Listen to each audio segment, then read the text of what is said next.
Hi, I'm Lou Manfredini, Ace's home expert, and in this video, we'll show you how to remove carpet. Now, the first thing you want to do is get all of the furniture out of the room. Once everything is out of the room, well, you're ready to get started.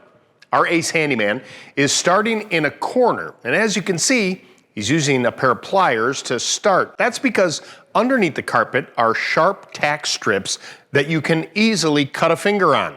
Once the carpet is pulled away from the tack strip, it's safe to grab it and give it a good pull.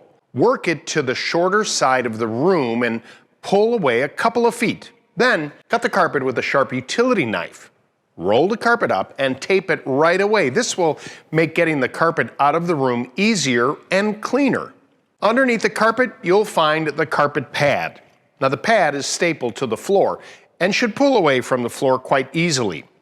Now it's always good to have help with the project, but I'm really not sure how much help Toto's going to be here. Continue pulling, cutting, and rolling the carpet until all the carpet is out. Then once the carpet is out of the way, you can start working on the cleanup.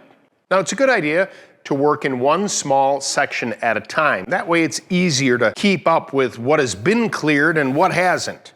Pull up the pad and you'll notice that it's stapled to the subfloor. Now, depending on who installed the carpet, there could be a few staples or a lot of staples. You'll find them all. I suggest using a scraper or a dustpan to search around, and when you hit one, use a pair of needle nose pliers or a nail puller to remove them. You may need to pop the staples up with a pry bar or a flathead screwdriver. And you will miss some of the staples, don't worry. When it comes time to lay the new floor, you'll find them. You may also come across a nail sticking up from the subfloor. Go ahead and pound those back in place with a hammer. Now you want to use caution removing the tack strips. They are sharp.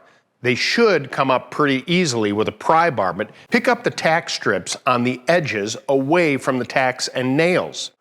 There will be a lot of dirt and debris left over.